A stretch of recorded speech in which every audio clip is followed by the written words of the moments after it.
DD किसान, बदलते भारत की शान।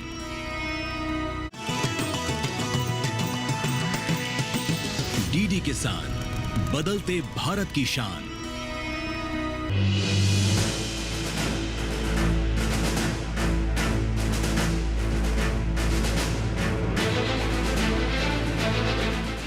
नमस्कार, किसान पृष्ठ मंच में आप सभी का स्वागत है। मैं हूं आपके साथ हैदर सेठी और आज किसान पृष्ठ मंच का कारवां नई दिल्ली के नजफगढ़ के सारंगपुर पहुंचा है और आज हम किसानों से बातचीत करेंगे। लेकिन सबसे पहले जो इस मंच पर हमारे कृषि विज्ञान केंद्र से विशेषज्ञ मौजूद हैं, उनका जोरदार तालियों से स्वागत करते हैं। नमस्कार किसान भाइयों, मैं डॉक्टर जयप्रकाश गोदारा, पशुपालन विशेषज्ञ, कृषि विज्ञान केंद्र। मैं डॉक्टर समरपाल सिंह, सस्य विज्ञान विशेषज्ञ, कृषि विज्ञान केंद्र उजवा, दिल्ली। मैं डॉक्टर लवलीन शुक्ला, प्रधान वैज्ञानिक, सूक्ष्म जीव विज्ञान संभाग, भारतीय कृषि अनुसंधान, नई दिल्ली। डॉक्टर राकेश कुमार, कृषि विज्ञान केंद्र दिल्ली, बागवानी विशेषज्ञ। और स्वागत करते हैं हमारे किसान भाइयों का जो इस कार्यक्रम में महत्वपूर्ण भूमिका निभा रहे हैं। अपना भी जोरदार तालियों से स्वागत कीजिए।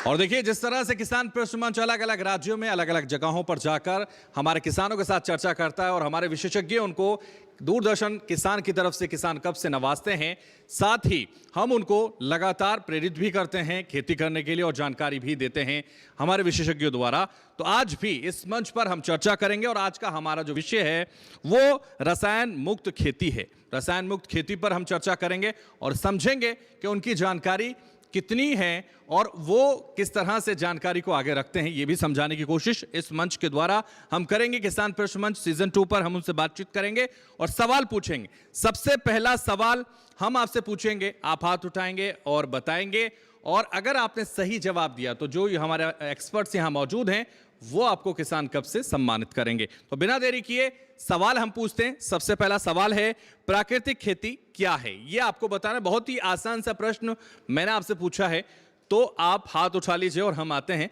प्राकृतिक खेती आपको बताना क्या है? प्राकृतिक खेती बताने के लिए आपको हाथ उठाना होगा, इसलिए जल्दी से हाथ उठाइए। और देखिए, एक बुजुर्ग किसान का सबसे पहले हाथ उठ चुका है, उनसे बात करते हैं, उनसे समझते हैं क्या जानकारी उनको है। आइए जरा खड़े हो जाइए। क्या नाम है आपका? रामनिवास। रामनिवास जी, बताइए प्राकृतिक खेती क्या है और क्या करते हैं आप? मैं अब तो रिटायर आ रहा हूँ, ऐसी खेती करता हूँ अब जी। हाँ। लग नहीं रहे रिटायर, आप जवान लग रहे हैं ना अभी तो। हाँ, हमारा किसान ही जवान है। प्राकृतिक खेती एक हम इस पे चल रहे हैं जो बगैर खाद के, बगैर यूरिया के, बगैर उसके करना चाहते हैं और करते रहेंगे। उससे कम से कम अपने घर वालों के लिए तो अपने 1 किला तो कम से कम हर किसान में होना चाहिए। इससे हमें बहुत लाभकारी मिलेगा। ठीक है रामनिवास जी, बैठिए। तो देखिए, बहुत ज़्यादा लाभ आपको मिलता है अगर आप प्राकृतिक खेती करते हैं और बहुत सारी बीमारियों से भी आप बच जाते हैं, ऐसा कहा जाता है। लेकिन और कौन बताना चाहता है? जल्दी से हाथ उठा सकता है, बता सकता है। देखिए, बुजुर्ग किसान एक और हाथ उठा रहे हैं, इनसे बात करते हैं। क्या नाम है आपका? मेरा नाम हुकुम चंद है जी। कहाँ रहते हैं आप? यहीं सारंगपुर का हूँ। जो खेती चल रही है ये करीबन 1970-71 से लगा लो। उससे पहले केमिकल नहीं था। उससे हम बढ़ते गए, डालते गए यूरिया, और वो बेकार होता गया।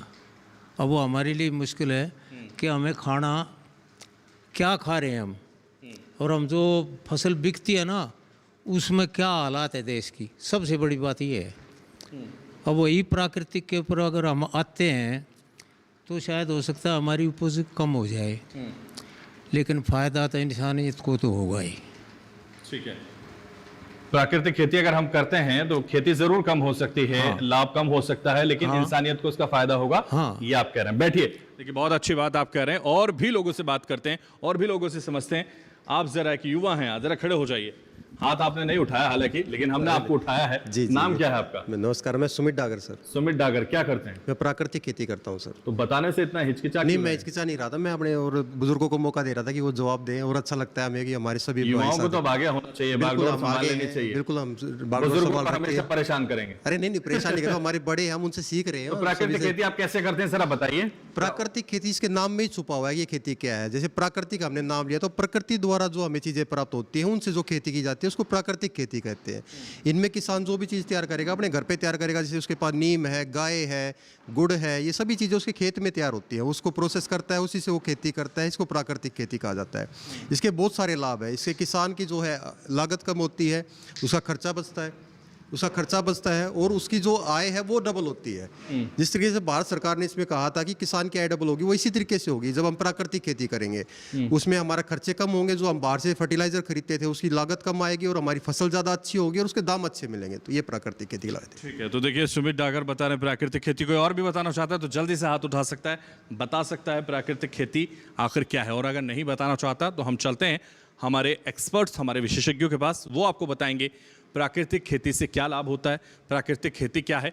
चलते हैं हमारे विशेषज्ञों के पास और वो ये भी तय करेंगे कि किसको दिया जाए किसान कब। पहला तो यह है कि प्राकृतिक खेती जो है जीवाणुओं की खेती है, जिसमें हम प्राकृतिक उत्पादों का प्रयोग करते हैं उसके पौधे की पोषण के लिए, फसल के पोषण के लिए, उसके कीटों के प्रबंधन के लिए। जितने भी मतलब उत्पाद हैं प्राकृतिक रूप से उनका प्रयोग करते हैं हम उसमें। और किसी भी प्रकार का जो केमिकल, जैसे अंकल जी ने बताया कि केमिकल्स का प्रयोग नहीं करते, डीएपी यूरिया का प्रयोग नहीं करते, बिल्कुल सही है। क्योंकि उनकी ये पुराने किसान हैं, इनकी जो सोच है इन्हें पता है, इन्हें भी पता है कि डीएपी यूरिया का प्रयोग नहीं करना हमें। और नए युवा किसान हैं, जैसे सुमित जी ने बताया कि ये काफ़ी कंपोनेंट्स इसमें यूज होती हैं, जीवामृत, बीजामृत और गाय गौमूत्र होता है, गाय का गोबर यूज होता है। इसमें अलग अलग पदार्थ इसमें बनाए जाते हैं, किसी भी तरीके का केमिकल का प्रयोग नहीं किया जाता है इसमें।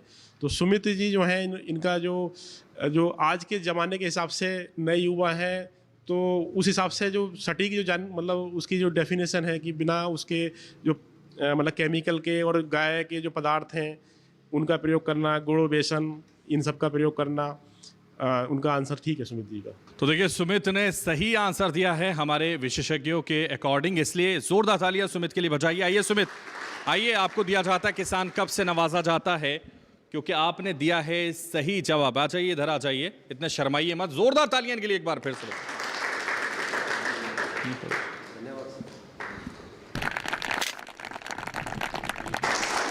मौसम अच्छा है, बैठिए आप। बहुत शुक्रिया, सही जवाब सुमित ने दिया और इसीलिए वो किसान कप के हकदार बन गए हैं। और लोग भी बन सकते हैं अगर वो चाहें और अपनी जानकारी और लोगों तक पहुंचा सकते हैं। पूरे देश के किसान उनको दिख रहे होंगे, तो इसलिए हम उनसे भी कहेंगे कि वो भी हाथ उठाएं और बताएं कि प्राकृतिक खेती क्या है। लेकिन और भी सवाल हैं इसी से जुड़े हुए, इसलिए हम आपके सामने रखते हैं और मौका आप लोगों को एक बार फिर से देते हैं। प्राकृतिक खेती अपनाने के क्या लाभ हैं? देखिए बहुत ही मिलता जुलता प्रश्न है, वैसा ही प्रश्न है जो पहले हमने किया, लेकिन आपको बताने का एक और मौका आपके पास है। तो जल्दी से हाथ उठाइए और बताइए प्राकृतिक खेती अपनाने के क्या फ़ायदे होते हैं। और देखिए फ़ायदे गिनाने के लिए एक युवा ने फिर से हाथ उठा लिया है, तो उनसे जान लेते हैं। खड़े हो जाइए, नाम बताइए अपना। हिमांशु। हाँ हिमांशु, क्या कहना चाहते हैं बताइए। अगर हम प्राकृतिक खेती करेंगे उसमें खाद वगैरह अच्छी, जैसे हम गोबर की खाद डालते हैं हमारे, वो बहुत अच्छी होती है। और उसमें हम जो गोबर की खाद डालेंगे ना, थोड़े दिन तो, लेकिन थोड़े साल तो उसमें थोड़े कम गेहूँ फसल होएगी और धीरे धीरे करके और वो थोड़ी थोड़ी फालतू होती चली जाएगी। उसमें हम अगर यूरिया डीएपी ये मारेंगे तो वो हमारे शरीर के लिए जहर है। इसलिए हमें गोबर की जितनी अच्छी खाद डालेंगे तो उसके लिए, हमारी बॉडी के लिए ही उतना ही बेटर होगा। क्या नाम है आपका? हिमांशु। हिमांशु बैठिए। तो देखिए हिमांशु बता रहे हैं कि हमारे जीवन पर इसका क्या असर पड़ता है। बैठिए, और भी कोई बताना चाहता है, और अगर नहीं बताना चाहता तो हम उनसे पूछते हैं। आइए जरा खड़े हो जाइए, आपके मन में है बताने का। क्या नाम है आपका? धर्म सिंह। धर्म सिंह बताइए। देखो जी, ये कृषि विज्ञान केंद्र से आए हुए डॉक्टर हैं, उनके नमस्कार, ये जागरूक कर रहे हैं धीरे धीरे और कोशिश कर रहे हैं किसान भी जोड़ने की। आप जैसे इस भाई ने बताया, सही जवाब दिया, ये काफी दिन से जुड़े हुए हैं। आप भी जवाब दीजिए ना। धीरे धीरे जोड़ेंगे, जवाब का भी इंतजार है हम जोड़ेंगे धीरे धीरे हम भी। कोशिश करेंगे, चलिए बैठिए। तो देखिए और भी कोई बताना चाहता है, समझाना चाहता है कि क्या है प्राकृतिक खेती से आपको लाभ, तो आपसे समझते हैं। आइए जरा खड़े हो जाइए। क्या नाम है आपका? धर्मपाल है जी। हाँ धर्मपाल जी बताइए। गांव सारंगपुर जी। प्राकृतिक खेती से शरीर स्वस्थ रहेगा, बच्चे स्वस्थ रहेंगे, पूरा परिवार स्वस्थ रहेगा, भारत भी स्वस्थ रहेगा। पैदावार कम होगी लेकिन उससे लाभ सबको होगा और अच्छा रहेगा, बहुत खाने में बेस्ट रहेगा। खाने में बेस्ट रहेगा जी। चलिए धर्मपाल जी बैठिए। और भी कोई बताना चाहता है? आइए सर आप बताइए, आप बताना चाहते हैं। युवा है, देखिए तमाम किसान यहाँ। क्या नाम है? मेरा नाम सुमित है। आज सबसे बड़ी बीमारी चली हुई है कैंसर, जो इसी कारण है, जो ये हम केमिकल डालते हैं, इसे हम कम करना चाहिए। जैसे कि मैंने किया, अभी मैं 2 साल से कर रहा हूँ, गेहूँ और धान की खेती कर रहा हूँ, प्राकृतिक कर रहा हूँ। तो उसमें ट्यूबवेल का पानी और अपना ऑर्गेनिक खाद केचुए वाला खाद, कुर्डी का खाद, और जैसे सुमित भाई ने बताया था गुड़, बेसन डिकम्पोजर बना के उसको डालो उसमें। और जो पैदावार की बात है वो एक ही साल कम रहेगी, दूसरे साल वो और बेटर होएगी, और तीसरे साल तो ये मानो कि जो ये हम खाद वगैरह डालते हैं ज़मीन में उससे भी ज़्यादा होएगी अगर आप करके देखोगे तो। ऐसा कोई इशू नहीं है कि पैदावार कम ही होगी, वो ज़्यादा भी होगी। जी सुमित। तो देखिए सुमित ने बताया कि किस तरह से पैदावार बढ़ती है और इससे क्या लाभ होते हैं। हम चलते हैं हमारे विशेषज्ञों के पास, और भी कोई बताना चाहता है तो उठा सकता है हाथ, और नहीं उठाता तो बताएंगे हमारे विशेषज्ञ क्या है प्राकृतिक खेती से हमारे किसानों को लाभ, और साथ ही ये भी तय करेंगे इस मंच पर कि किसने दिया है सही जवाब, कौन है किसान कब का हकदार। देखिए, जैसे प्राकृतिक खेती की बात कर रहे हैं तो आजकल प्राकृतिक खेती एक ज़रूरत क्यों बन गई है, क्योंकि जैसे अगर हाई एंटीबायोटिक आप यूज़ करते हैं कि जैसे आपकी ज़मीन की जो उर्वरकता है, जो जीवाणु हैं कि वो अगर आप प्राकृतिक खेती पे जाते हैं तो वो भी आपकी प्रोडक्शन, उनके नंबर बढ़ता है, और उससे आपका जो प्रोडक्शन है 1 या 2 साल तक कमा सकता है, फिर उसमें आपको अपने आप प्रोडक्शन भी अच्छा मिलेगा।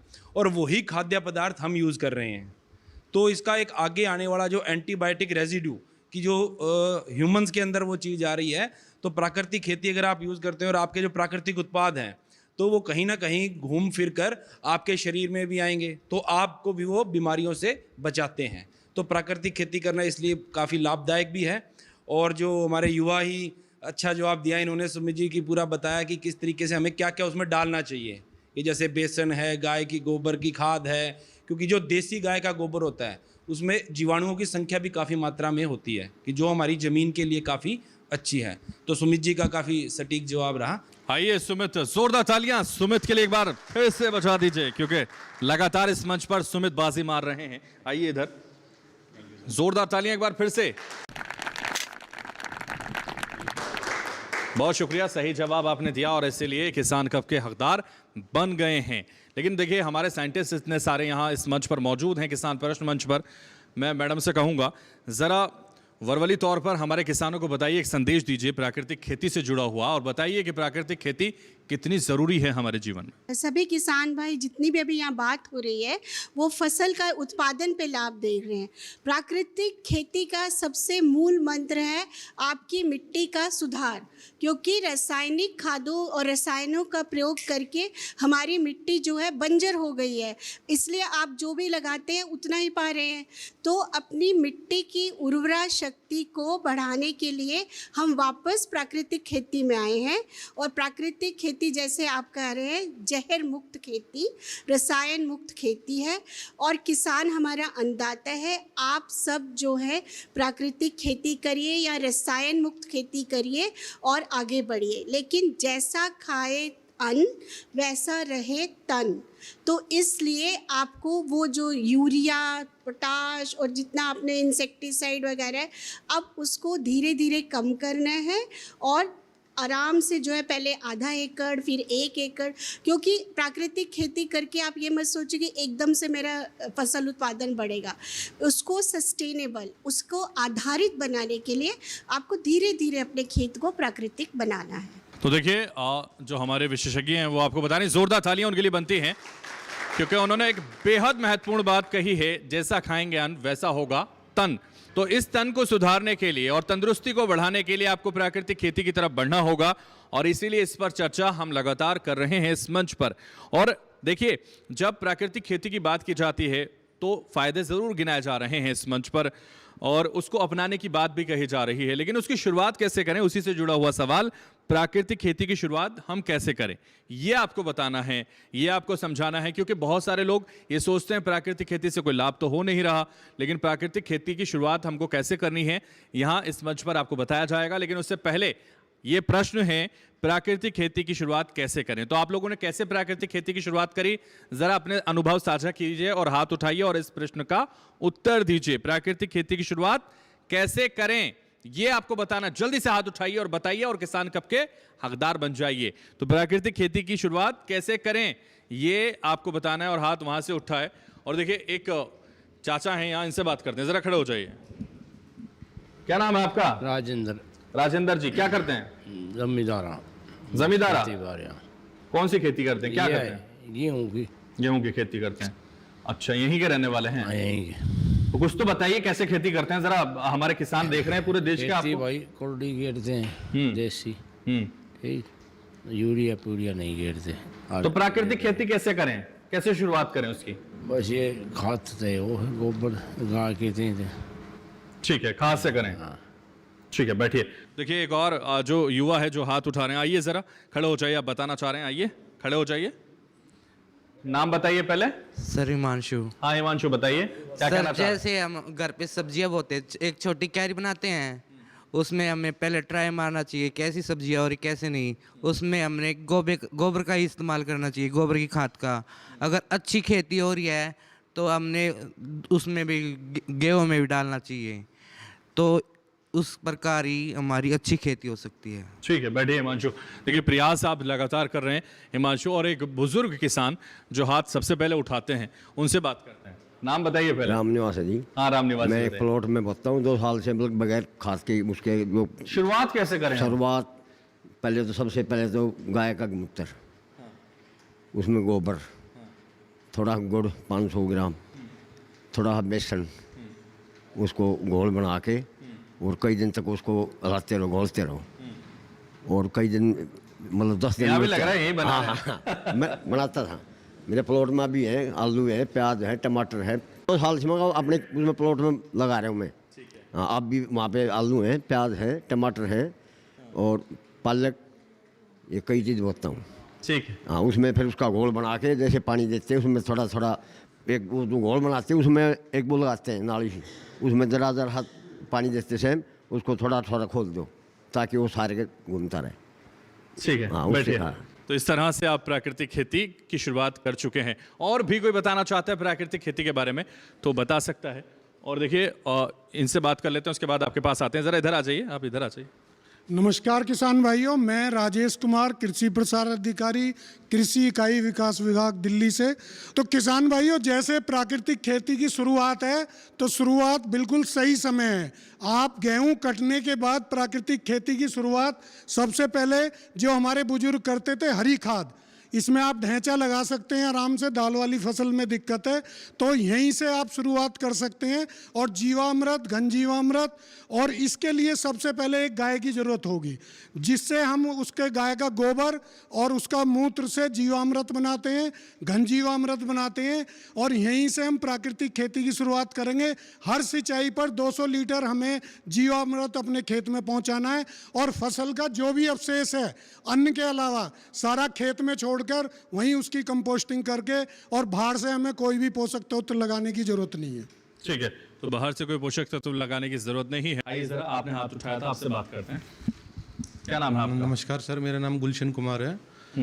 प्राकृतिक खेती करने के लिए सबसे पहले हमें अपनी जो मृदा है, मृदा को सुधारना होगा। जो मिट्टी है जिसके अंदर बहुत सारे रसायन पहले से ही डले हुए हैं, तो उनको सुधारने के लिए सबसे पहले हमें जीवामृत, गोबर का खाद, गुड़, बेसन, इन चीज़ों का प्रयोग करके उसके बाद, ताकि धीरे धीरे जो रसायन ज़मीन के अंदर डले हुए हैं उनको कम करना होगा। उसके बाद जो हम उसके अंदर फसल करेंगे, उसके बाद से ही प्राकृतिक खेती की अच्छी शुरुआत हो सकती है, और उसका हमें रिजल्ट भी उसके बाद ही अच्छा मिलेगा। ठीक है, बैठिए। तो देखिए और भी लोग हाथ उठा रहे थे उधर से, उनसे बात करते हैं और उसके बाद हम चलते हैं हमारे विशेषज्ञों के पास। मैं दिल्ली सरकार की कृषि विभाग से रविंदर सिंह, कृषि प्रसार अधिकारी। और जैसा कि आपने प्रश्न किया है कि इसकी शुरुआत कैसे करें, इसके लिए सरकार द्वारा जो है एक मिशन चला है, प्राकृतिक खेती मिशन, जिसमें हमने किसानों से चर्चा की कि भाई आप प्राकृतिक खेती पे आइए। उन्हें इसके बारे में बताया गया। उनके दिमाग में जो शंकाएं थीं और जो प्रश्न थे उनका जवाब दिया गया, तो वो सेटिस्फाई नहीं होते हैं। कहते हैं कि भाई इससे उत्पादन नहीं बढ़ेगा, और हम जो है अपना 1 ही एकड़ ज़मीन है, इसमें हम परिवार भी चलाना है, अगर उत्पादन गिर गया तो कैसे करेंगे। बहुत सी ऐसी क्वायरियाँ थीं, लेकिन मोटिवेशन देना है, उनके सवालों का समाधान करना है। इसलिए हमने उन्हें एक 70 किसानों का एक समूह गुरुकुल कुरुक्षेत्र में लेके गए, और जो जहाँ पे प्राकृतिक खेती आचार्य देवव्रत जी के गुरुकुल में की जा रही है, उसको उन्हें मौके पे जाके दिखाया कि भाई देखिए, इसमें प्रोडक्शन नहीं गिर रहा है, भूमि की गुणवत्ता सुधर रही है, और फसल का उत्पादन भी आपका बढ़ रहा है, न्यूट्रिएंट्स बढ़ रहे हैं, इसमें घाटा कहाँ है आपको। जब उन्होंने किसानों ने अगर वहाँ पे देखा अपनी शंकाओं का समाधान पाया और उसी दिन 70 किसानों ने वहाँ जाके सौगंध उठाई कि हम अपने यहाँ जाके दिल्ली में इस प्राकृतिक खेती का मिशन शुरू करेंगे। ठीक है, चलिए ठीक है। और भी लोग हाथ उठा रहे थे हालांकि, लेकिन हमारे पास वक्त की पाबंदी है और इसीलिए हम चलते हैं हमारे एक्सपर्ट्स के पास, उनसे जानते हैं किसने दिया है सही जवाब, कौन है किसान कप का हकदार, साथ ही वो बताएंगे प्राकृतिक खेती की शुरुआत कैसे करें, ये भी हमारे दर्शकों और किसानों को हमारे विशेषज्ञ बताएंगे। जो मुख्य प्रश्न इन्होंने पूछा प्राकृतिक खेती की शुरुआत कैसे करें, मेरे को तीनों में से किसी का भी उत्तर सटीक नहीं लगा। किसानों के पास 1 एकड़ से लेके कई एकड़ भूमि होती है, तो सबसे पहले आपको छोटे दायरे से शुरू करना है। आप एकदम से सारे खेतों को प्राकृतिक नहीं कर सकते। तो पहला उत्तर ये होना चाहिए था कि मैं या तो आधे एकड़ या 1 एकड़ से प्राकृतिक खेती की शुरुआत करूँगा।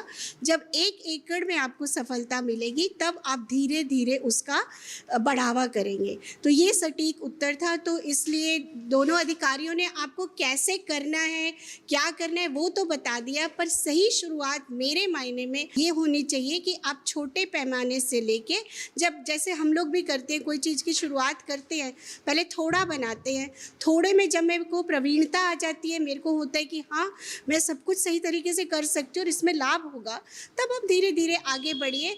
तो उसमें जो इन्होंने बात कही थी कि कुछ किसानों के अंदर शंका थी कि हमें हो सकता है इससे हानि हो, तो एक तरफ आपका वो जो बोलते हैं बफर, एक तरफ आपको लाभ मिलेगा और एक तरफ आपकी मिट्टी में सुधार भी होगा, तो आपकी इनकम में बैलेंस बना रहेगा। तो इसलिए धीरे धीरे 5 एकड़ वाला 1 एकड़ से करे और 1 एकड़ वाला तो 1 एकड़ से शुरुआत कर सकता है। जैसे मैम ने बताया कि प्राकृतिक खेती की शुरुआत हम छोटे से एरिया से करना चाहिए, बहुत अच्छा है, इसी तरह से करनी चाहिए। और दूसरा ये है कि हमें फसलों का चयन भी करना चाहिए, क्योंकि फसलों का चयन भी मुख्य है। कुछ फसलें ऐसी होती है जिसमें कीट वगैरह पतंगे ज़्यादा आते हैं या पोषक तत्व की ज़्यादा डिमांड रहती है उसमें, तो उन फसलों को ना लें। तो जैसे सरसों की फसल है, वहाँ से स्टार्ट करना। सरसों के लिए इतनी उसकी ज़रूरत नहीं पड़ती, खाद की पर ज़रूरत नहीं पड़ती है, उसकी पोषक तत्व की डिमांड कम होती है। दूसरा दलहनी फसलें हैं, दलहनी फसलों से शुरुआत करनी चाहिए। जैसे चना ले सकते हैं, जैसे अब सीजन आ रहा है उसकी जुताई कर दो खेत की गहरी, और जैसे ही बरसात होती है तो ढैंचा की बुवाई कर सकते हैं। उसके बाद में पलट दें उसमें, तो पलटने के बाद ढैंचा के उसमें खाद की मात्रा बढ़ेगी, ज़मीन की जो है उर्वरा शक्ति बढ़ेगी। तो इस तरह से दलहनी फसलों से शुरुआत करें जिनकी मतलब कम से कम डिमांड रहती है पोषण की। ठीक है, तो इस चीज़ का ध्यान रखते हुए किसान भाई खेती करेंगे तो निश्चित रूप से धीरे धीरे पूरे एरिया में खेती कर देंगे और उनका जो ये क्षेत्र है वो पूरा बढ़ जाएगा, उसमें नुकसान भी कम होगा। तो यहाँ चर्चा लगातार जारी है, सवाल जवाब लगातार जारी हैं प्राकृतिक खेती को लेकर, और लगातार हम किसानों से बातचीत करेंगे, लेकिन यहाँ रुकेंगे एक छोटे से ब्रेक के लिए, फौरन हाजिर होंगे।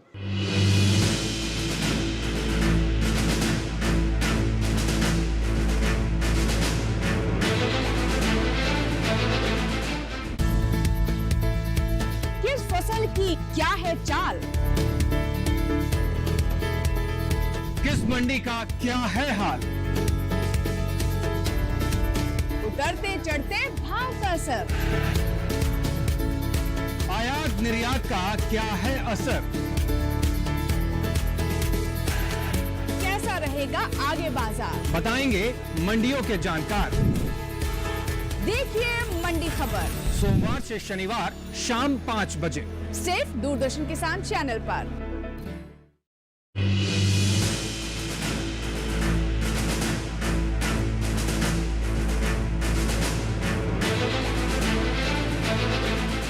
ब्रेक के बाद एक बार फिर से किसान प्रश्न मंच पे आपका स्वागत है, और लगातार जो चर्चा यहाँ जारी है, सवाल जवाब जो हम लगातार कर रहे हैं रसायन मुक्त खेती से जुड़े हुए, उसको आगे बढ़ाते हैं। एक और सवाल आपसे लेते हैं, बहुत महत्वपूर्ण सवाल है और आपसे जुड़ा हुआ सवाल है, इसलिए देखिए आपके जीवन में कितनी महत्वता ये रखता है सवाल, ये समझने की ज़रूरत आपसे और आपकी जानकारी पर रखने के लिए सवाल रखा गया है। प्राकृतिक खेती में सब्जियों की कौन कौन सी फसलें ले सकते हैं, ये आपको बताना है, क्योंकि आप कौन कौन सी फसलें लेते हैं और कौन कौन सी सब्जियां आप बोते हैं, ये आपको बताना है। प्राकृतिक खेती में सब्जियों की कौन कौन सी फसलें ले सकते हैं, जल्दी हाथ उठाइए और बताइए प्राकृतिक खेती में सब्जियों की कौन कौन सी फसलें आप ले सकते हैं, ये आपको बताना है। और देखिए हाथ वहीं से उठा है, हालांकि हाथ यहाँ से भी उठा और इस बार पीछे से शुरुआत कर लेते हैं, पीछे से लगातार हाथ उठाने की कोशिश की जा रही थी, यहाँ से शुरुआत करते हैं। आइए ज़रा पास विलेज सारंगपुर। वैसे प्राकृतिक खेती सर हर प्रकार की सब्जी हो सकती है, अपने आदमी अपने वो नहीं तो हर चीज़ कर सकता है। ये मैं सभी किसान भाई बैठे हैं उनको पहले सवाल का भी आश्वासन देता हूँ कि प्राकृतिक कैसे करें। प्राकृतिक खेती अपनी अभी से शुरुआत होती है गेहूँ कटाई से। एक तो जो अपना फूस है इसको मत जड़ाओ, इसकी बहुत जोत अच्छी करो। प्राकृतिक खेती की जितनी जोत मारोगे उतना होगा। एक हमारे में ये कमी है वो भाई, जैसे हम धान काटते हैं पर फूस फास जलाते हैं, उसको आप एक काम करो, धान काटने के बाद आप पानी में रोटावेटर मारते हैं, उसमें बथुआ डाकड़ घेर दो, एक महीने के अंदर बथुआ डाकड़ दोनों हो जाती है। प्राकृतिक खेती होगा, साथ में धानों का फूस भी जल जाएगा, गल जाएगा। वे प्राकृतिक खेती भी हो जाएगा और वो दोनों चीज़ हो जाएंगी। ठीक है, बैठिए सुभाष। और लोगों से भी जानकारी लेते हैं। यहाँ से हाथ उठा था, इनसे बात करते हैं। आपने पूछा सर्दियों के उसमें कौन सी सब्जी उगाते हैं? सर्दी की सब्जी के लिए प्राकृतिक खेती में कौन कौन सी फसलों लेते हैं आप सब्जियों की?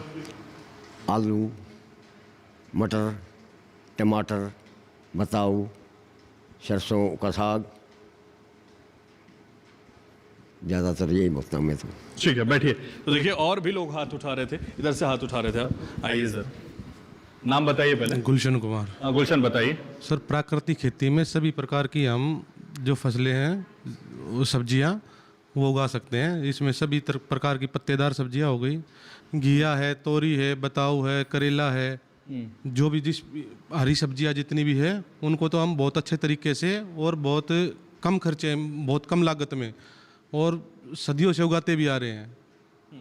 घिया, तोरी जो ये तो ऐसी सब्जियां हैं कि इनमें तो खाद की ज़रूरत ही नहीं होती बिल्कुल भी। सिर्फ गोबर के खाद से ही बहुत अच्छी और बहुत स्वादिष्ट सब्जियां भी इन्हीं की बनती हैं।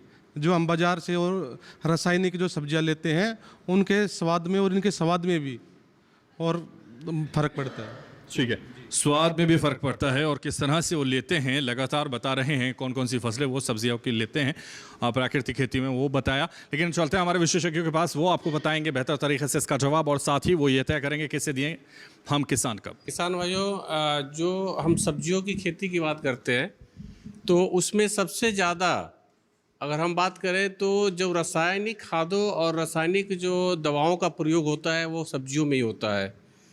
तो प्राकृतिक खेती का जो सब्जियों में योगदान है वो बहुत महत्वपूर्ण हो जाता है, क्योंकि ज़्यादातर जो हमारी स्वास्थ्य से संबंधित परेशानी होती है, जो हम रासायनिक खादों और दवाओं का प्रयोग करते हैं, वो सब्जियों में जो पड़ते हैं उससे ज़्यादा होती है। तो और आपने पहले भी देखा, जैसा कि किसान भाई ने बताया, कि जो सदियों से बहुत पुराने समय से जो खासकर हम सब्जियों की खेती की बात करते हैं, तो ये जो प्राकृतिक तरीके से जो संसाधन होते थे, किसान उन्हीं संसाधनों में जो है सब्जियों की खेती करता था और उसके उत्पादन पे बहुत ज़्यादा फर्क नहीं पड़ता है। साथ ही साथ आपने ये भी देखा होगा कि गांव के जो बाहर फिरनी के जितने भी खेत होते थे उन्हीं में सब्जियां होती थी, क्योंकि गांव के जितने भी ऑर्गेनिक मैटर्स है वो सारे चीज़ पानी के बह के खेतों में आते थे और उनमें सब्जियाँ स्वतः अच्छी होती थी। तो एक बहुत बड़ा उदाहरण है। तो जो प्राकृतिक खेती के तरीके से हम करते हैं और ख़ासकर सब्जियों की जब बात करते हैं तो ये बहुत महत्वपूर्ण हो जाता है, क्योंकि स्वास्थ्य से सीधा संबंध है और साथ ही साथ जो इसकी गुणवत्तापूर्ण उत्पादन होते हैं उसके मूल्य भी अच्छे मिलते हैं बाज़ार में, और उससे जिसको हम देते हैं, एक हम सामाजिक काम भी करते हैं कि जिसको भी हम इसको देते हैं उसको भी ये स्वास्थ्य के प्रति लाभदायक होता है। तो इसके लिए गुलशन जी ने जो जवाब दिया है वो बहुत सटीक जवाब था। तो गुलशन जी इस कप के हकदार हैं। जोरदार तालियां गुलशन के लिए बजाइए। आइए, गुलशन युवा किसान हैं और इन्होंने सही जवाब दिया है, इसलिए इन्हें किसान कप से नवाजा जाता है। इधर आ जाइए गुलशन, जोरदार तालियां एक बार फिर से बजा दीजिए। बहुत शुक्रिया, सही जवाब आपने दिया और इसलिए किसान कप के हकदार गुलशन बन गए हैं। और लोग भी बन सकते हैं और लोगों के पास भी अभी मौका है, इसलिए हम बिना देरी किए एक और प्रश्न उनके सामने रखते हैं और उनसे परखते हैं उनकी जानकारी को। तो इसलिए हम आपसे पूछते हैं, तो प्राकृतिक खेती में देसी गाय की कौन कौन सी नस्लें आवश्यक हैं, ये आपको बताना है। तो देखिए, आप गाय भी पालते होंगे जाहिर है, और इसीलिए प्राकृतिक खेती में हम आपसे पूछ रहे हैं देसी गाय की कौन कौन सी नस्लें हैं जो आवश्यक हैं। और देखिए, हाथ वहीं से उठा है जहां से लगातार उठ रहा है और कोशिश करने वालों की हार नहीं होती है। लगातार हम इसलिए कह रहे हैं क्योंकि कुछ लोग लगातार कोशिश कर रहे हैं और कुछ कर ही नहीं रहे। तो इसलिए आपसे नाम बताइए पहले। रामनिवास जी, रामनिवास जी बताइए। सबसे पहले देसी गाय हमारी सफ़ेद गाय देसी है और दूसरी गाय जर्सी है, एक साहिवाल है, और तो कई तरह की हैं, जैसे अमेरिकन वगैरह, तो लेकिन 3-4 गाय ऐसी हैं जो देसी मारती हैं। कौन कौन सी 4 बताई आपने? एक तो देसी सफ़ेद गाय हमारी देसी है, साहिवाल, जर्सी, और एक वो जो गर। ठीक है, चलिए, कोशिश आपने की, बहुत काबिल तारीफ कोशिश है आपकी। ये बताना चाह रहे हैं जी, नाम बताइए अपना। धर्मपाल जी, हरियाणा नस्ल जी, देसी गाय, थार पारकर, साहिवाल। क्या नाम है आपका? धर्मपाल जी। धर्मपाल, बैठिए। तो देखिए, और भी लोग जो बताना चाहते हैं, आइए इनसे पूछते हैं, जरा खड़े हो जाइए। क्या नाम है आपका? मनोज कुमार। मनोज कुमार जी, एक तो देशी गाय है, साहिवाल, गिर, और ये। चलिए बैठिए। तो देखिए, कोशिश कर रहे हैं लोग लगातार बताने की। यहां से पूछते, एक बुजुर्ग किसान हैं, आइए जरा खड़ा हो जाइए। क्या नाम है आपका? मेरा नाम रामचंद्र है जी। हाँ, रामचंद्र जी, बताइए। हाँ, देसी गाय में प्रमुख 4-5 प्रजातियां होती हैं। देसी अपना हरियाणा गाय है, गिर गाय है, और ये साहिवाल है, और ये थार पारकर है। एक राजस्थान की ये जो कांकरेज सींगों वाली गाय होती है, 4-5 मुख्य देसी गाय होती है। ठीक है, बैठिए। और भी कोई बताना चाहता है तो ठीक है, और नहीं बताना चाहता तो चलते हैं हम हमारे विशेषज्ञों के पास। वो बताएंगे कि कौन सी है देसी नस्ल की गाय, और साथ ही किसने दिया है सही जवाब, कौन है किसान कप का हकदार, ये भी वो तय करेंगे। जैसे कि जो प्राकृतिक खेती की बात कर रहे हैं, तो ये एक गो आधारित खेती है कि जिसमें आपका सबसे पहले कि आपको देसी गाय का गोबर इसके अंदर रिक्वायर्ड है। तो अब वही है कि अगर हम गाय पालन करते हैं तो हमें उनको बीमारियों से भी बचाना है। और देसी गाय किस लिए पालते हैं? ताकि वो उनके अंदर जो रोग प्रतिरोधक क्षमता होती है, जो मौसम के हिसाब से वो काफ़ी ज़्यादा होती है। तो बात की हमने देसी गायों की, तो देसी गाय हमारी यहाँ से अगर शुरू करते तो हम इधर से हरियाणा, गुजरात की गिर हो गई, कांकरेज राजस्थान और गुजरात बेल्ट की हो गई कांकरेज, साहिवाल पंजाब और इधर इस बेल्ट की हो गई। तो ये सभी हमारी देसी नस्लें हैं, और इसमें और भी हर स्टेट वाइज भी अलग अलग सारी नस्लें होती हैं। तो मेन जो देसी नस्ल की जो हम बात कर रहे हैं, क्योंकि इनके अंदर जो इनका गोबर होता है उसके अंदर जो जीवाणुओं की संख्या होती है, कि जैसे कि किसान भाइयों ने जर्सी, जो विदेशी नस्लें हैं उनकी कंपैरिजन में काफ़ी ज़्यादा होते हैं। तो इसलिए हमें कहते हैं कि भी देसी गाय का गोबर होना चाहिए और देसी गाय का गौमूत्र, क्योंकि इसके अंदर एक अलग ही आप कहेंगे ना जो इसकी क्वालिटी है, कि जो जीवाणुओं की संख्या है वो बहुत ज़्यादा होती है, कि जो हमारी ज़मीन के लिए उर्वरकता क्षमता के लिए काफ़ी अच्छी है। तो वैसे तो सबने प्रयास किया, पर रामचंद्र जी ने जैसे कि 2 नस्लें ज़्यादा बताई हैं देसी, तो रामचंद्र जी इसके वो बनते हैं। आइए रामचंद्र जी, जोरदार तालियां रामचंद्र जी के लिए बजाइए, क्योंकि इन्होंने दिया है सही जवाब हमारे विशेषज्ञों के अनुसार, और इसलिए इन्हें किसान कप से नवाजा जाता है। दोनों हाथों से लीजिए सर।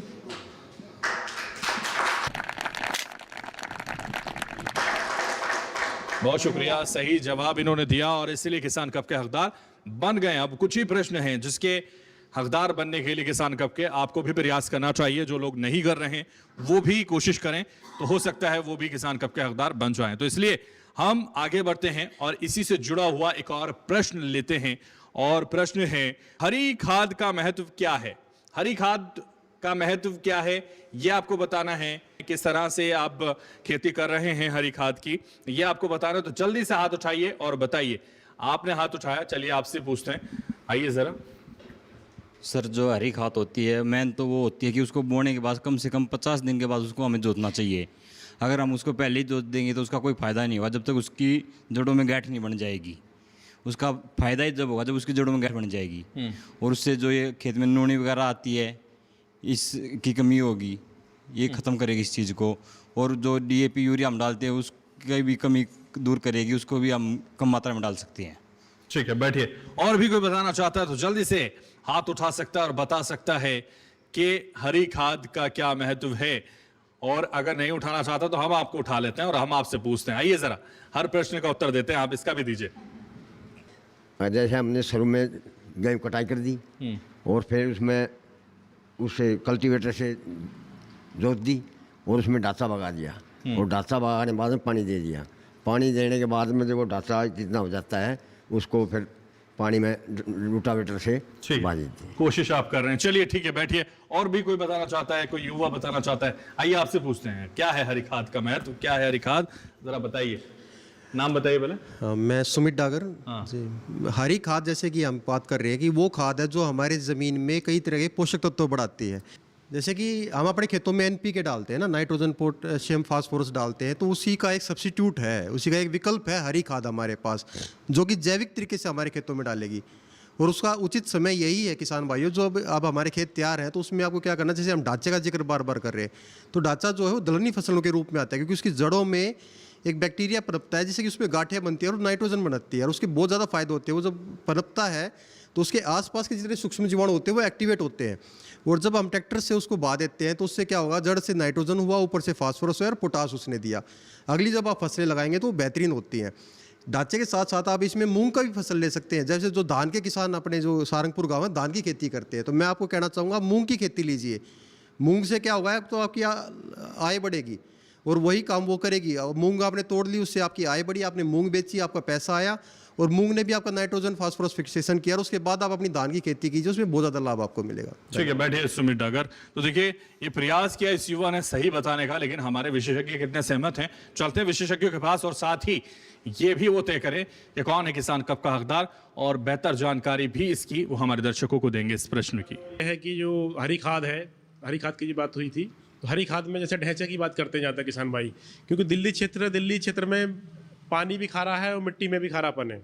तो यहाँ ढैंचा की जो फसल है ना, उसे अगर हम उसको 45 से 50 दिन बाद खेत में बहा देंगे, मतलब खेत को जुताई कर देंगे, उसे मिट्टी में मिला देंगे, तो उससे उसके सड़ने के बाद में जो उसकी संरचना मतलब सुधरेगी मिट्टी की।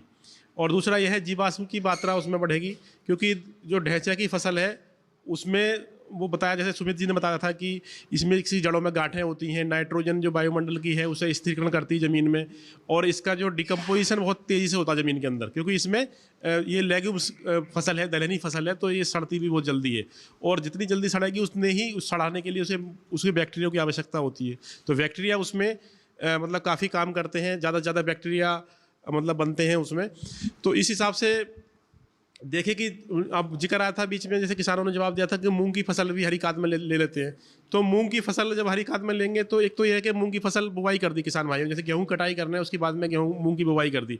एक तो यह है कि फली के लिए ले ली, दूसरा यह है कि उसमें सीधी जैसे धान की फसल कटने से पहले उसकी बिना फलियों के बुवाई कर दी, मतलब उसे जुताई कर दी। तो इस हिसाब से देखेंगे तो हमारे को जो खेत है हमारा, उसकी जो है फर्टिलिटी बढ़ेगी, उस दलहनी फसल लें या फिर हरी खाद लें। रामनिवास जी का जो आंसर है वो काफ़ी हद तक अच्छा है, और बार बार प्रयास करने के बाद उन्होंने काफ़ी अच्छे आंसर दिए हैं, तो उनके लिए हक बनता है। तो हमारे विशेषज्ञों ने देखिए रामनिवास जी के जो उत्तर था उसको सही माना है, और उनके लिए घोषणा की गई है। जोरदार तालियां उनके लिए बजा दीजिए। आ जाइए, देखिए हमारे रामनिवास जी, उनके मन में राम कैसे बसते हैं कि कितने भोले भाले किसान हैं। जोरदार तालियां के लिए।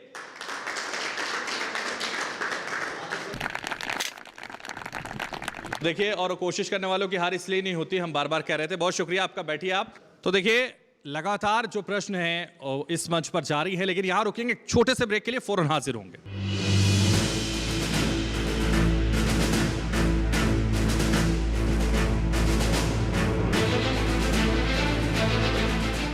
नमस्कार, किसान यात्रा में आपका स्वागत है। मैं हूं आपके साथ हैदर ज़ेदिया।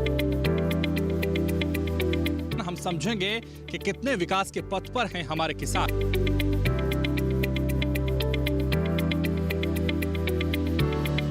कई प्रकार की सुख सुविधाएं हैं, बस एक पानी की समस्या है। कृषि के साथ साथ आपका पशुपालन भी उतना ही महत्वपूर्ण है कि जितनी आप खेती करते हैं। किसान भाई गेहूं की खेती करते हैं और गेहूं की फसल कटने वाली है और कट भी रही है, तो वो अपने खेतों में खाली ना छोड़े उन्हें। खेती की जो स्थिर उत्पादन की स्थिरता है उसको भी बरकरार रखना है। गांव में सब भाईचारा अच्छा है, मिलजुल कर सब अपना अच्छा काम करते हैं, किसी से कोई मनमुटाव या भेदभाव नहीं रहा। समझने के लिए चलते हैं गांव की ओर। देखिए, दिल्ली के नजफगढ़ के गांव सारंगपुर से खास कार्यक्रम किसान यात्रा 15 अप्रैल मंगलवार दोपहर 3 बजे, पुनः प्रसारण रात 9:30 बजे, सिर्फ डीडी किसान पर।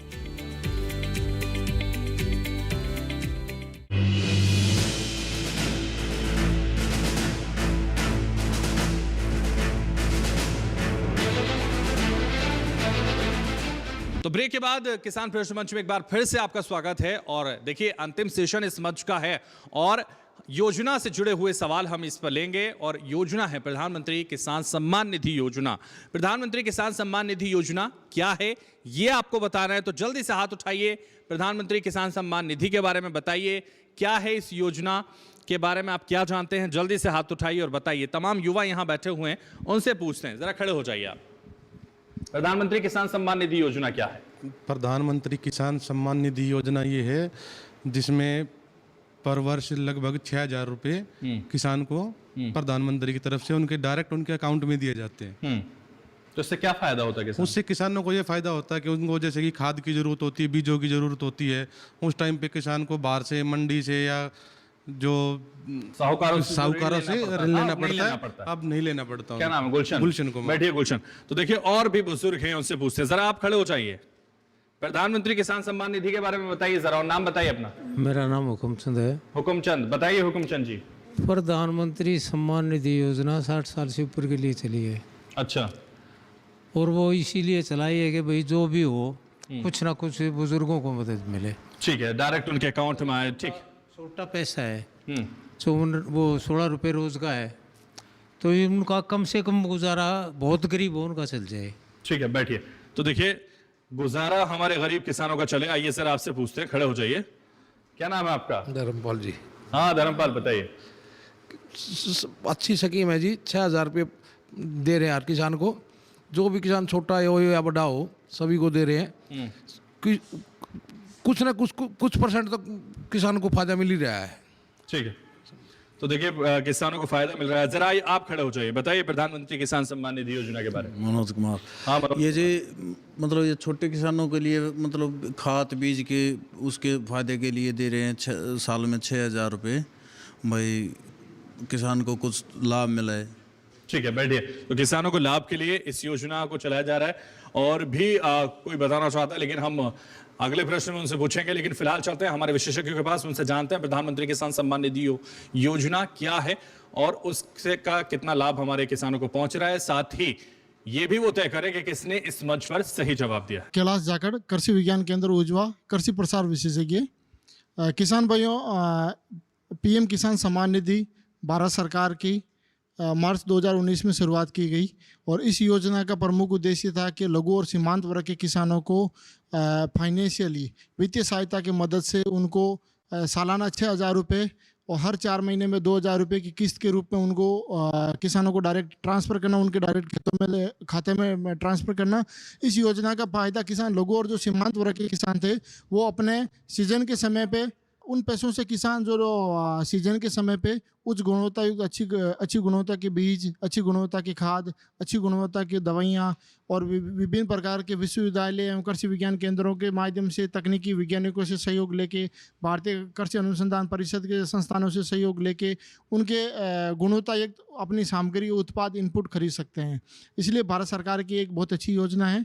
अभी वर्तमान में लास्ट में ही अभी फरवरी के अंदर ही 18वीं किस्त किसानों के खाते में जारी की गई थी और हर 4 महीने के अंतराल से ये किसानों के खातों में ये 2,000 रुपये की किस्त जारी होती है और जो किसानों के लिए काफ़ी मददगार होती है, विशेषकर से जो लघु और सीमांत वर्ग के किसानों को, क्योंकि फिर उनको अच्छी गुणवत्ता, अच्छी बीज के लिए, अच्छे दवाइयों के लिए किसी के ऊपर निर्भर नहीं रहना पड़ता है। वो भारत सरकार की इस योजना का फ़ायदा लेके और अच्छी दवाइयाँ, अच्छी चीज़ें खरीद सकते हैं। हमारे बीच में हमारे इस गांव के बुजुर्ग किसान हुकुमचंद जी हैं। ये हमसे हमेशा जुड़े हुए भी रहते हैं और काफ़ी किसानों के लिए एक अग्रणी किसान है इस क्षेत्र के।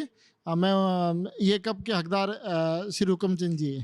आइए जोरदार तालियां इनके लिए बजा दीजिए, क्योंकि इन्होंने कोशिश की है सही जवाब देने की हमारे विशेषज्ञों के अनुसार, इसलिए इन्हें किसान कप से नवाजा जाता है। दोनों हाथों से पकड़िए सम्मान।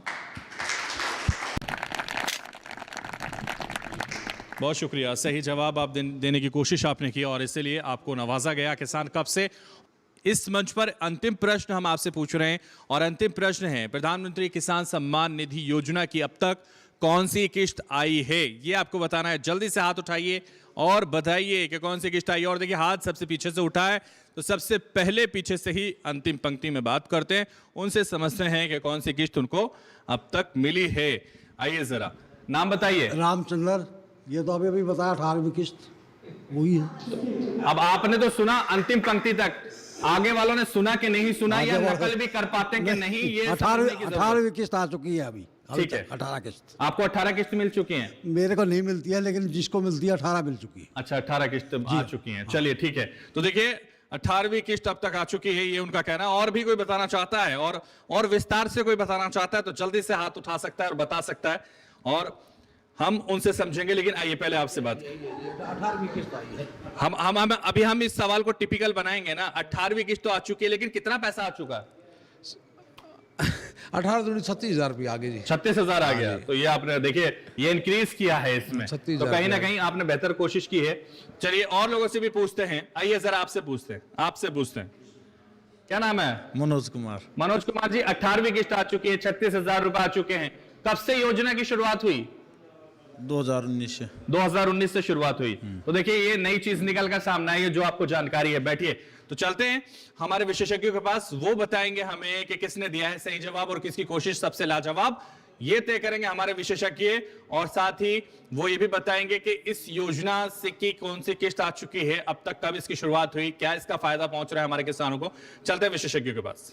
जैसे किसान भाइयों अभी हमने चर्चा की थी कि ये भारत सरकार की बहुत महत्वपूर्ण योजना जो मार्च 2019 में शुरुआत की गई थी और अभी हमारे फरवरी 2025 के अंदर 18वीं किस्त किसानों के खातों में हस्तांतरण कर दी गई है और लगभग हमारे देश के अंदर लगभग 14.5 करोड़ से अधिक किसान हैं और इस योजना से लगभग 9.5 करोड़ से ऊपर किसान इस योजना से लाभान्वित होते हैं और हर किस्त में लगभग 18,000 करोड़ से अधिक रुपए किसानों के खाते में देश भर में हर कोने में, देश के हर राज्य के, हर जिले के, हर गांव के कोने में किसानों के खातों में सीधा पैसा ट्रांसफ़र किया जाता है। जैसे अभी हमने चर्चा की, ये एक अच्छी योजनाएं हैं। आने वाले जो लघु और सीमांत वर्ग किसानों के लिए काफ़ी, जो दूर दराज के किसान हैं, पहाड़ी क्षेत्रों के, मैदानी क्षेत्रों के, उनके लिए ये काफ़ी मददगार साबित हुई है और मददगार साबित हो भी रही है। तो इसका जैसे शुरुआत में ध्यानपूर्वक इस सवाल का जो जवाब सुना है और शुरुआत में अच्छा जवाब दिया, मैं रामचंद्र जी से आग्रह करूंगा कि वो इसका के हकदार बने। आइए रामचंद्र जी, देखिए रामचंद्र जी ने दोबारा मौका मार दिया है और सही जवाब उन्होंने दिया है, इसलिए उन्हें यहाँ नवाजा जाता है किसान कप से। हमारे विशेषज्ञों के अनुसार उन्होंने सही जवाब दिया। बहुत शुक्रिया। तो देखिए सही जवाब देने वाले रामचंद्र जी बन गए हैं किसान कप के हकदार और भी बहुत सारे लोग बने हैं। हमने तमाम सवाल इस मंच पर पूछे जिसका जवाब आपने काबिल तारीफ तरीके से दिया और एक अलग अलग अंदाज में देते हुए नजर आए। इस मंच पर हमारे साथ विशेषज्ञ जुड़े, आप लोग जुड़े और हम विशेषज्ञों से कहेंगे जल्दी जल्दी एक मिनट का अपना अंतिम संदेश हमारे किसानों को दीजिए क्योंकि सवाल पूरे हो चुके हैं इस मंच पर। मैं किसान भाइयों को बायो फर्टिलाइज़र के बारे में अवगत कराना चाहती हूँ। जैसे कि आप प्राकृतिक खेती करें, उसके साथ साथ सूक्ष्म जीवियों का भी बहुत महत्वपूर्ण आपके उसमें रोल है। और जैसे एजोटोबैक्टर नाइट्रोजन के लिए, पीएसबी जो है फॉस्फोरस के लिए, पोटाश के लिए, फिर एक पूसा डिकम्पोजर आप लोग सब पराली गलाने के लिए करते हैं। ये सब जो जैव संसाधन है ये भारतीय कृषि अनुसंधान से बनते हैं और आप इनका अपनी खेती में, रसायन मुक्त खेती में इनका प्रयोग कर सकते हैं। तो यही जीवाणु होते हैं और यहाँ बायो फर्टिलाइजर इनको कहा जाता है। जी, सभी किसान भाइयों को मैं एक संदेश देना चाहता हूँ कि प्राकृतिक खेती जो कर रहे हैं और जो करना चाहते हैं वो कृषि विज्ञान केंद्र उजवा दिल्ली में प्रतिवर्ष प्राकृतिक खेती पे समय समय पर प्रशिक्षण का आयोजन किया जाता है। तो सभी किसान भाइयों से निवेदन है कि कृषि विज्ञान केंद्र में आके अपना नाम लिखाएं या फिर उसके जो पोर्टल है उस पर जाके अपना रजिस्ट्रेशन कर दें और प्राकृतिक खेती की ट्रेनिंग लें और ज़रूर से ज़रूर 1 एकड़ में अपनी प्राकृतिक खेती को अपनाएं और अपने स्वास्थ्य को बेहतर बनाएं। जैसे मैंने बताया कि प्राकृतिक खेती गो आधारित खेती है और रसायन मुक्त। अगर हम अपने पशुपालन का भी ध्यान कि उनमें भी एंटीबायोटिक का कम प्रयोग करेंगे तो ही आपकी आगे जो उसका गोबर है तभी वो रसायन मुक्त होगी। तो अपने पशुपालन का भी प्राकृतिक खेती के लिए अच्छे से ध्यान रखें और एंटीबायोटिक का प्रयोग कम करें। एक आप संदेश के रूप में देश भर के किसान भाइयों से आग्रह है कि वर्तमान का समय आ गया, हमने देश के उत्पादन बढ़ाने के अंदर और देश के उत्पादन को आगे ले जाने में हमारे किसान भाइयों ने काफ़ी अच्छी भूमिका निभाई है और देश को बहुत अच्छा उत्पादन दिया। देश अपने पहले दूसरे पे निर्भर रहते हुए वर्तमान में हम दूसरों को देश को आयात कर रहे हैं और निर्यात भी कर रहे हैं, उनको बेच भी रहे हैं और ये हमारे लिए काफ़ी सरप्लस है। लेकिन वर्तमान में हमें ज़रूरत है एक प्राकृतिक खेती के माध्यम से, जैविक खेती के माध्यम से गुणवत्ता युक्त अनाज उत्पादन की। और ये एक माध्यम ओनली पर हमें जैविक खेती के माध्यम से आएगा, प्राकृतिक खेती के माध्यम से आएगा। तो इसलिए किसान भाइयों अब समय आ गया, आप खेती करें, अच्छी खेती करते रहें, जैसे खेती वैज्ञानिक तकनीकों को अपनाते हुए खेती करते रहें।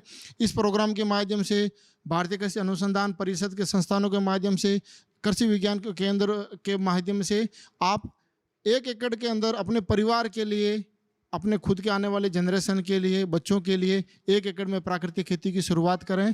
आज से ही आप प्राकृतिक खेती को अपनाएं और अपने लिए गुणवत्तायुक्त, अपने लिए फल सब्जियां, अनाज गुणवत्तायुक्त उत्पादन करें। और बाकी ऐसा नहीं है कि बाकी में आप अपने अधिक से अधिक रासायनिक, अधिक केमिकलों का प्रयोग करें। उसमें भी आप वर्तमान में किसान को जागरूक होने की आवश्यकता है और विशेषज्ञों के माध्यम से उनका